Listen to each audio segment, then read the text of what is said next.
Hi, this is Dee at Aloha, Astro, and we're looking at a full moon and a lunar eclipse today on Friday, May 5th. And in the Eastern Standard Time, it's occurring, I believe, at about 1:30 today, 1:34.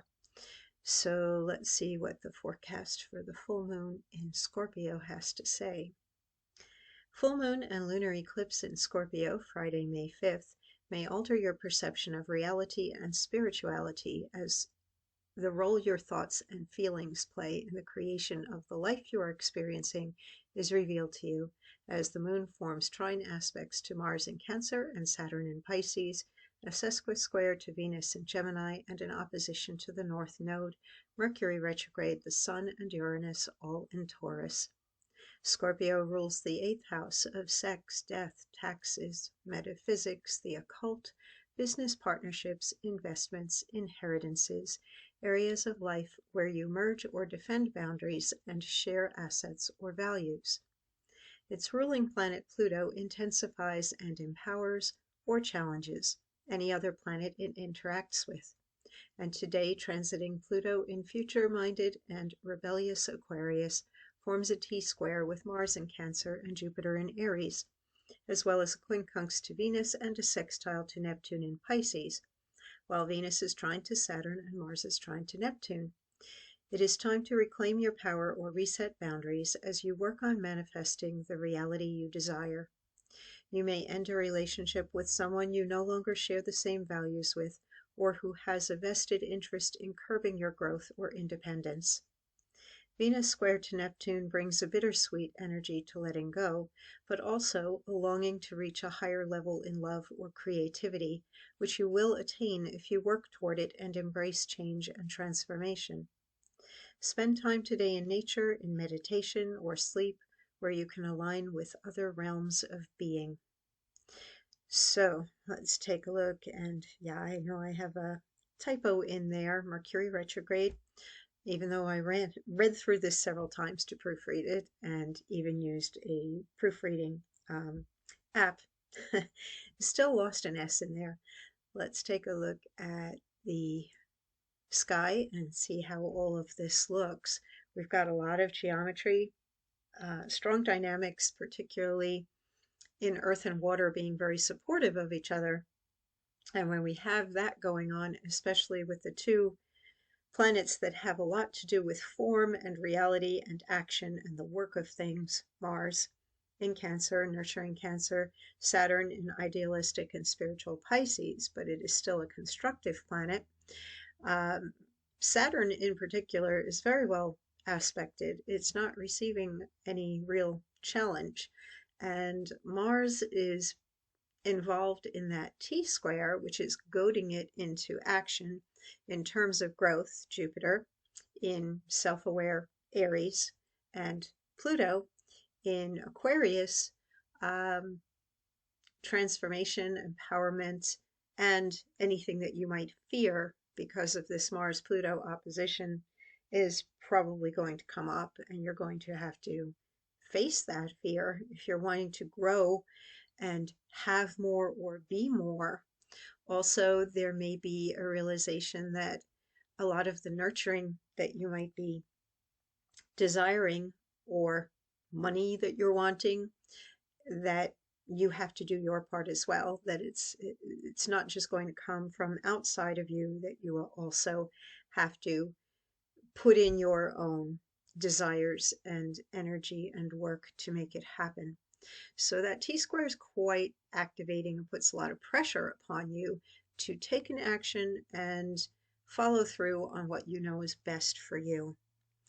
And then we have Venus. Venus is interesting right now. It's in dualistic Gemini, that's an air sign, and very imaginative, childlike mind in a way, formative ideas and imagination. It's very social, brotherly, sisterly, friendly, and mutable, which means flexible or adaptable, able to hold on to more than one idea at a time, and seeks variety, becomes very restless.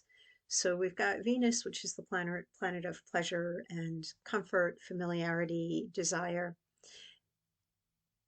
challenging Neptune, and this can be an aspect of unrequited love, but you may have an awareness today of what is real, what is fantasy, what can you really achieve, or who can you really be with, or not.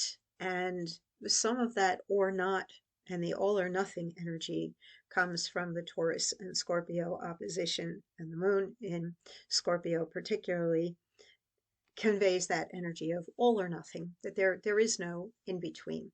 And you may have to let go of something that you know is totally unreal, or let go of past memories and open up to an alternate path where things can work out for you, whether it's a different job or a different relationship or a different place where you might be living, or simply a change in where you're placing your focus and attention, and the things that you enjoy in life.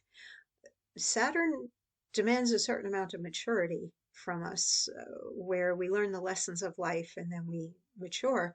And it's in a sign that encompasses everything, basically. Pisces is the sea of infinite possibilities. All things are possible, but the all things are possible that this Saturn in Pisces is hinting at comes about through, first of all, the determination and willpower that this is what you truly desire, and then the ability to adapt and adjust and become familiar and comfortable with where you are going in the future.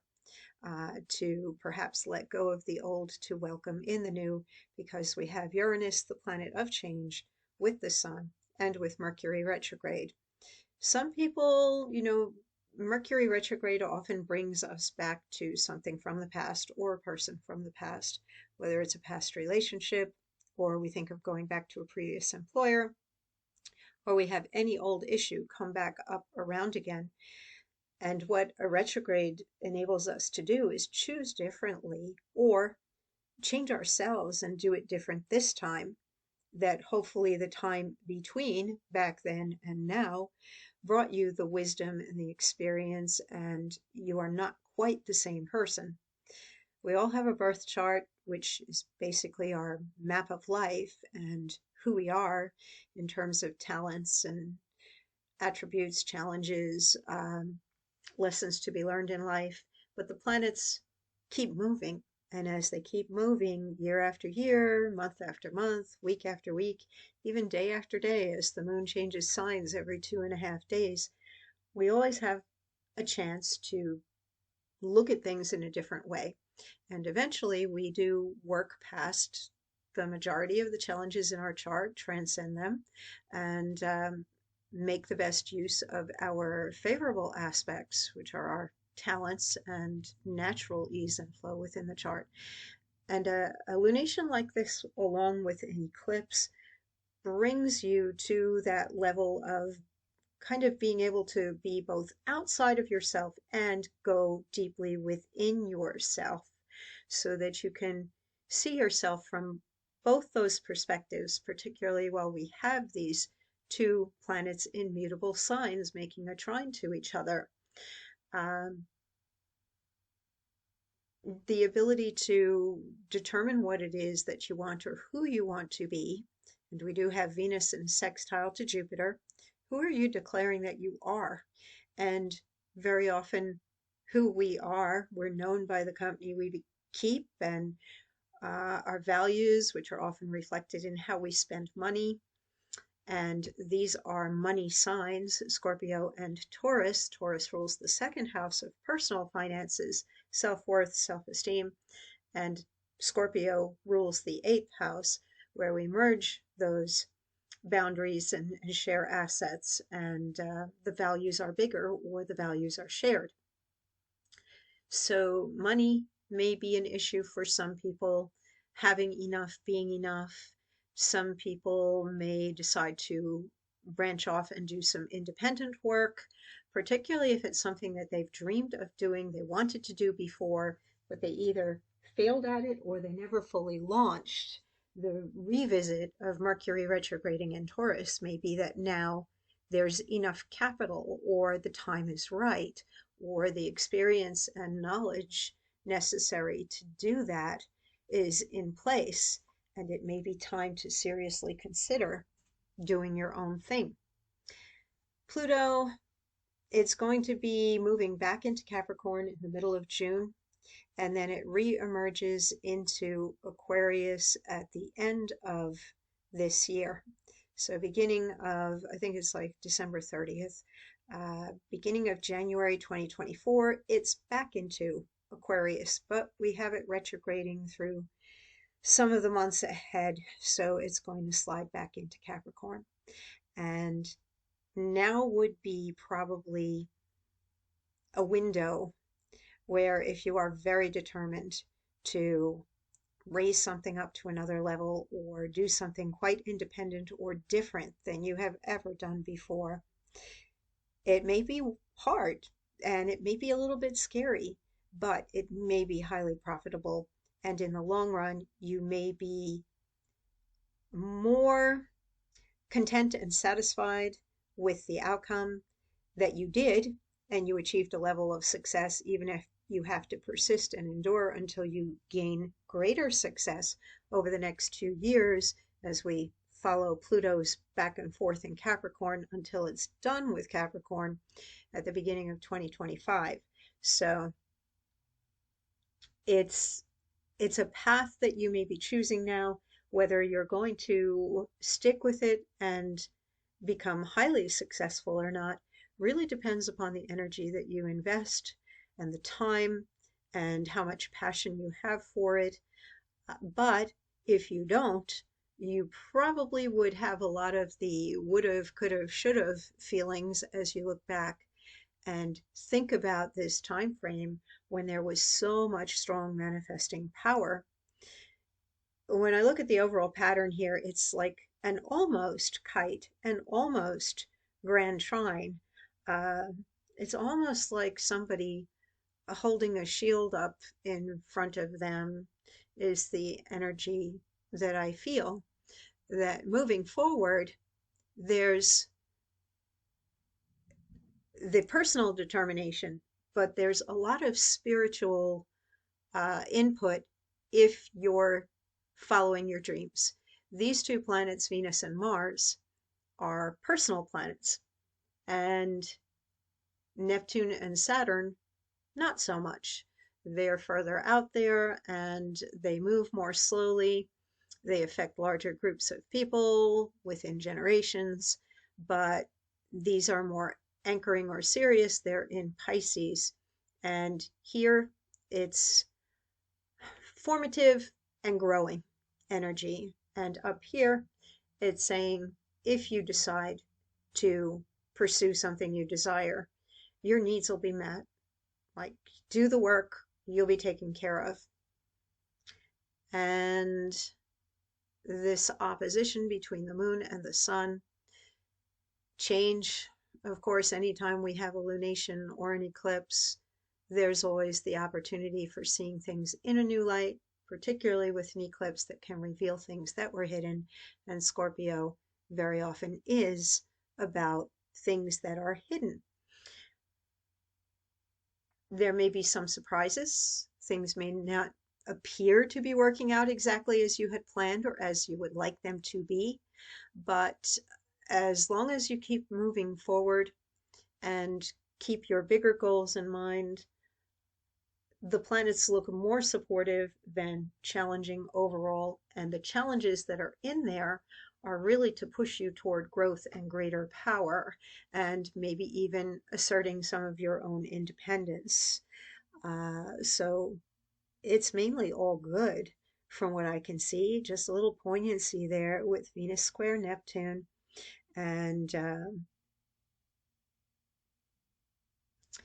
what else? Yes, Venus in a quincunx to Pluto. This increases desire, particularly since we're dealing with air. Then there's going to be more of an attachment or a holding on to that personal idea or the need for some independence. but at the same time, Venus quincunx to Pluto is highly magnetic.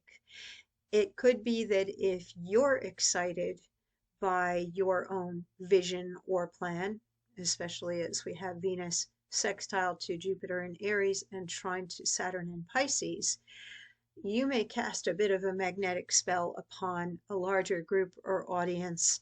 And I can't promise fame, but Uranus is here with the sun right now, opposing the moon, and that is the planet of sudden fame. Both Uranus and Aquarius are associated with the 11th house of friends, groups, organizations, the stage, the gallery, the audience, the internet, places where people gather and share their creativity. So whatever it is that is exciting you, it will probably excite other people if you are bold enough to put it out there and share it. And the only thing that I would be very careful with is things like intellectual property rights. Be careful who you share with, especially if you're not in a position yet to go entirely legal or legitimate. Keep your mouth shut if you haven't gotten something trademarked or licensed, or watch who you share your ideas with, because there could be somebody who has the financial backing and thinks, oh, that's a great idea, and goes off with it, because we do have Pluto in that T square with Taurus planets. And that could be a threat to the financial flow that would come from something that you've created. So protect your intellectual copyrights, and whatever you create, make sure that before you go and share it with others, that it is protected. All right, let's take a look at the Sabian symbol. Phase 225, 15 degrees of Scorpio. Children playing around 5 mounds of sand. Keynote: early steps in the development of a mind seeking to be attuned to the higher level of human evolution. This is a particularly cryptic symbol. It may be deciphered if one realizes that man's essential destiny is to develop as a fivefold being, a pentagram or five-pointed star. Interestingly, Venus's cycle in the sky, I believe, creates a five-pointed star. Anyway, back to this. Number 5 symbolizes mind in its most creative and penetrating aspect. It is also the number which is associated with Mercury, while number 4 refers to the life processes operating at present within the Earth's biosphere. Our Western civilization has realized only the lower level of this vibration 5, i.e., mind contaminated by compulsive instincts and emotional involvement. Some individuals, however, are born with a special potential for development of the higher creative mind, and in social circumstances favoring this development. In most cases, they are still playing around with their unusual capacity. They are in the kindergarten stage of this higher mind development. In this final stage of the 45th sequence of 5 symbols, the transcendent possibilities of mental evolution, which require interpersonal communion in consciousness, are evoked. The free spirit of true scientific inquiry is only a foreshadowing of such a type of mind, which demands dedication to mankind as a whole. Well, that's kind of Aquarian energy in there, which we do have Pluto in Aquarius right now.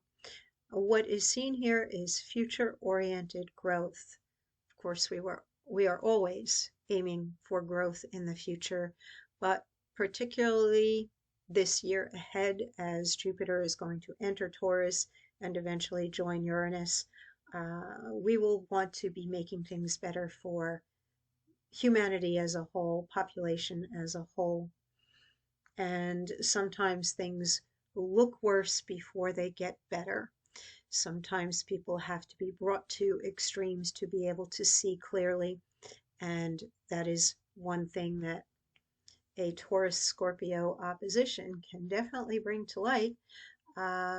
Also, it mentioned in the Sabian symbol about the more, I guess, primal forces and their strong instinct in Scorpio energy, intuitive instinct. And Taurus similarly has a strong empathetic instinct to care for others and make sure others are, fed, safe, comfortable, have enough.